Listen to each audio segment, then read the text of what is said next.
What is going on, YouTube viewers and subs? This is Jay Silver from SNN Tech, and today I want to talk about how I feel about Battlefield 4. It has come to my attention that I've never made a video talking about Battlefield despite me playing a lot of Battlefield. And I'm going to start off with a bunch of positives, and the negatives is pretty much obvious. You know, people who played Battlefield kind of know the deal with the issue with the games. But for a person who is new to the franchise, yes, I am super late. I definitely know that I'm late to the franchise. I mean, there's been Battlefield, Bad Company, Battlefield 3. I completely skipped out on those games because I was on the Call of Duty, let's just say the Call of Duty train at the moment. So, therefore, I wasn't willing to give Battlefield 4 a look. Not until the ultra disappointment in Call of Duty Ghosts that I've given Battlefield a true chance. And by all means, I feel like I shot myself in the foot for ignoring the Battlefield experience, which in my personal opinion is vastly superior than the Call of Duty experience. Now, I would like to say that the game is superior in ways of like the way the game is made. Let me explain more or elaborate or try to express what I mean. Say for example, obviously the realism, it's more of a war simulator than Call of Duty. Call of Duty obviously is more arcadey kind of thing. And by all means, all truth, you really can't compare the two, arcadey versus a simulator. They're kind of different, but people make the comparison anyway. And I'm going to express how I think they're different. Meaning, I like the fact that it's much more difficult to wield a gun in Battlefield when you compare it to how you wield a gun in Call of Duty. The guns usually have a lot more recoil, so it makes it harder to aim, which requires your steady aim, or the way you aim the gun takes a lot more skill than what it is in Call of Duty, which I feel the guns are more steady, less recoil-ish. I know they obviously have a lot of guns in Call of Duty. Well, they have some guns that have high recoil, but for the most part, anybody can just kind of pick and play, which is their motto. You know what I mean? I love the fact that the environments, the destructible environments, it just gives it much more of an epic feel. From an area like, say, of a mode of conquest or rust, and then you're getting bombarded with explosions, your cover's been blown away, you see a gigantic massive crater in the floor, it's epic.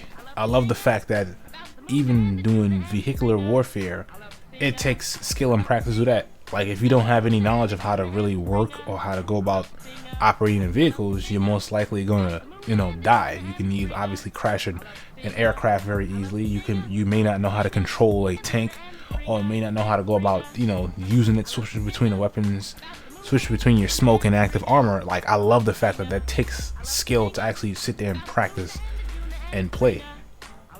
I love the massive scale of the maps. Like, I don't feel like you're in an enclosed map. Now, if you like that, they do have modes like Team Deathmatch Domination, where they give you just a portion of the map where you can have basically a smaller experience, similar to that of Call of Duty. A smaller size map and you just run and gun. But I love the fact that you play a map like Rogue Transmission, and then you have the gigantic you have like the building area where you guys can obviously go head to head at, like what you would do in Domination. Then you have the open Levolution area where the tents are and stuff like that, and you have further down like an open grassy area, and it just feels so epic that you can obviously navigate the map in such a way where you can explore all that, and at the same time you're having infantry combat, you're having tanks, infantry vehicles going back and forth, you have aircraft, dogfighting, and it's all type of craziness going on. Not even to mention the commander that actually dropping cruise missiles or care packages and stuff like that for you to change your class. I feel like the game is designed to be more team based, even though that's not always going to happen. I like the fact that you get rewarded for playing as a squad, which is a good and a negative. I've noticed more in my PS4 experience, because this is my first time owning a PlayStation, like the experiencing a network, because I skipped out on the PS3 generation altogether. I had a PS2, but I skipped out on the PS3 generation. I noticed a lot of guys don't really communicate through the mic.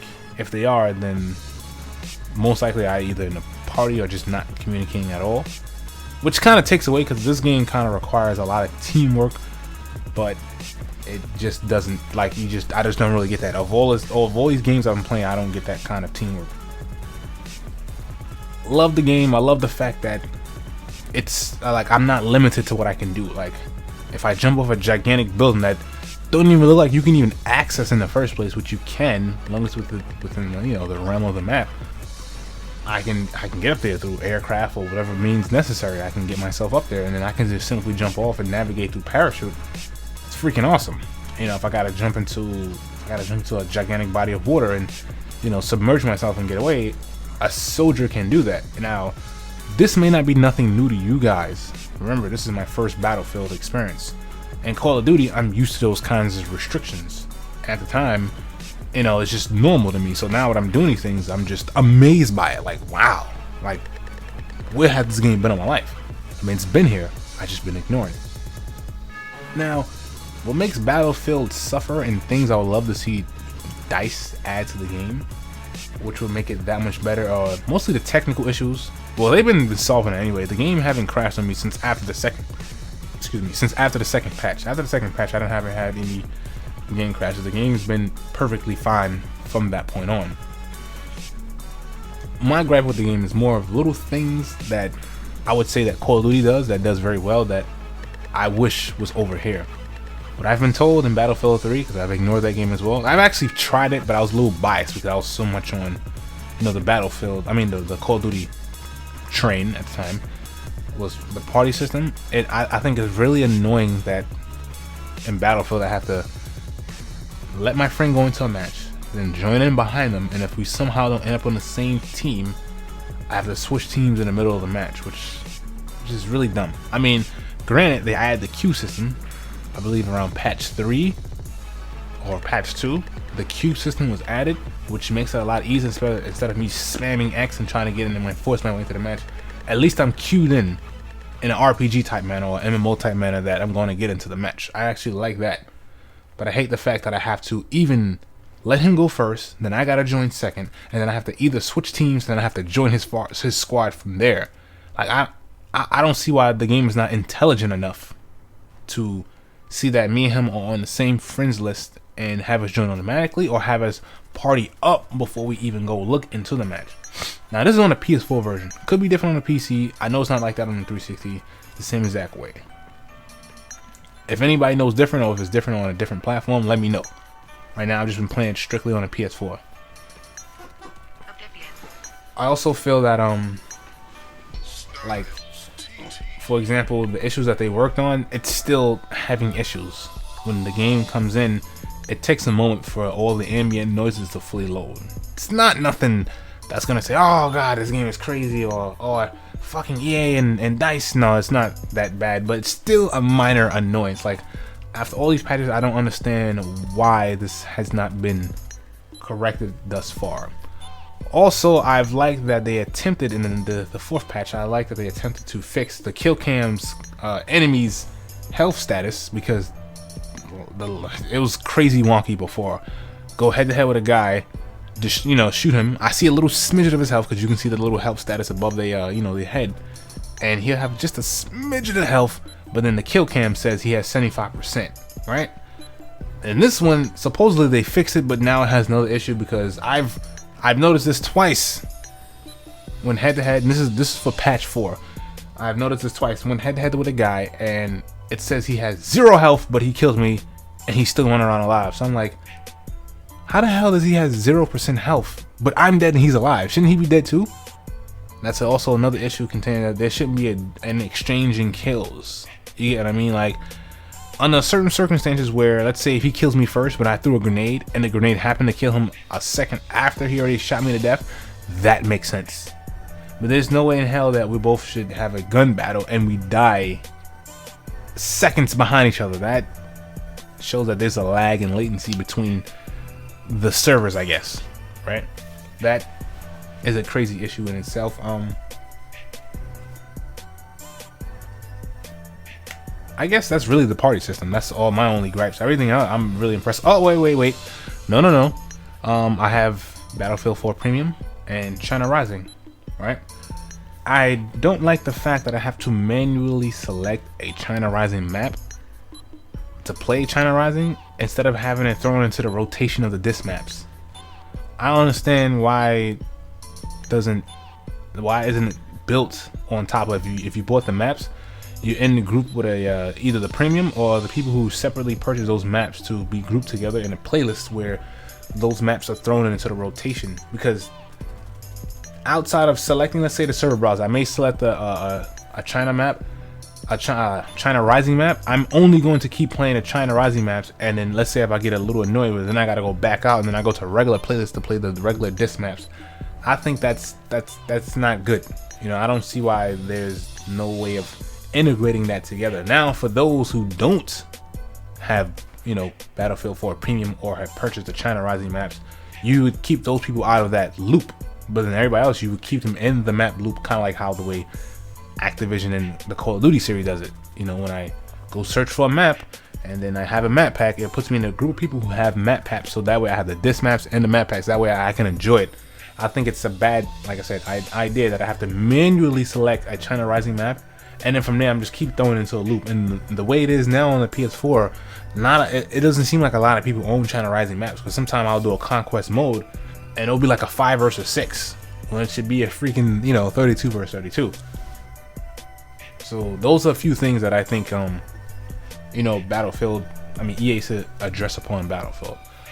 Other than that, other than the technical issues of the, you know, like I said, the ambient noise, not partying up, the mats not being thrown in. I would talk about the knifing, but it is what it is on that knifing front. The knifing is a little annoying. You knife somebody from the front, automatically you get countered. I've never knifed nobody in front of them and actually not been countered. Or I can knife them from the back if I can sneak up on them. That's kind of, I don't know, I don't like it. But like I said, it is what it is. Other than that, I love the skill factor of it. I love the teamwork aspect of it. I love the way they designed the classes. I love the engineer. I feel like each class brings something unique, and then that they all worth using. Certain classes work better in certain situations than others, instead of being just completely random, mixed together, you know? I love the fact that even the vehicles themselves have their own levels and upgrade equipment and stuff like that. I like it. Next time, hopefully during the next Battlefield, because this Battlefield obviously got tons and tons of more patches to probably fix the countless issues. I don't know why EA had to make that decision to compete with Call of Duty and release the game in such a pathetic state. I've even seen plenty of people in the comment call it Patchfield 4. I have to laugh at that. It's really funny because, yes, this game has done nothing but receive patches, despite all the technical issues and all the patches that this game has received. I still thoroughly enjoyed. Oh, and another thing I forgot to mention. I feel that EA should add a little bit more modes in the game. Not saying that there's not enough. Air superiority is something I've never seen in a shooting game before. Quite cool. Obliteration, conquest, and rush. Top 3 modes. Battlefield modes all the way. Domination, team deathmatch. I call those the Call of Duty warm-ups, meaning only infantry, combat, soldier. But I feel like they can add little more modes like King of the Hill, maybe something, maybe like an answer or something very similar to a kill confirmed. I think that would have been cool to add. You know, like I said, King of the Hill, and maybe, like I said, I love wave-based games. Also, like modes like that. Like you have the campaign, you have the multiplayer.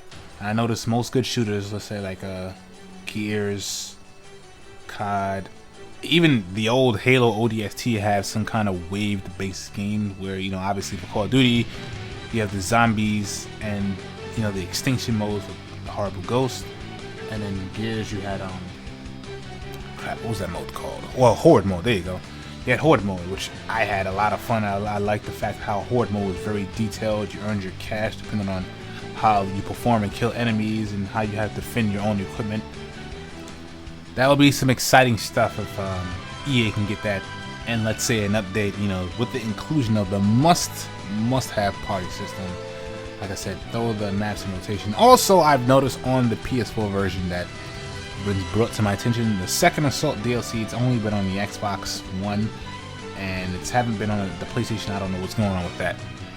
Anyhow, let me know if you disagree with anything I've said, or you care to add anything that I missed out on. I'm pretty sure there's plenty of things that you've noticed from your Battlefield experience that I'm not mentioning. So, you know, write that in the comment section below. You know, share your experience. Am I wrong? Am I right? Let me hear what you think. Send me a friend request on the PSN network, you know, as You know, Sony has upped the list to what, 2,000 now, so I can accept plenty of friends. MollyMar88_. It'll be in the description box. Rate, comment, subscribe, all of that good stuff. This is Jay Silva from S in Tech. I'm out, y'all. Later.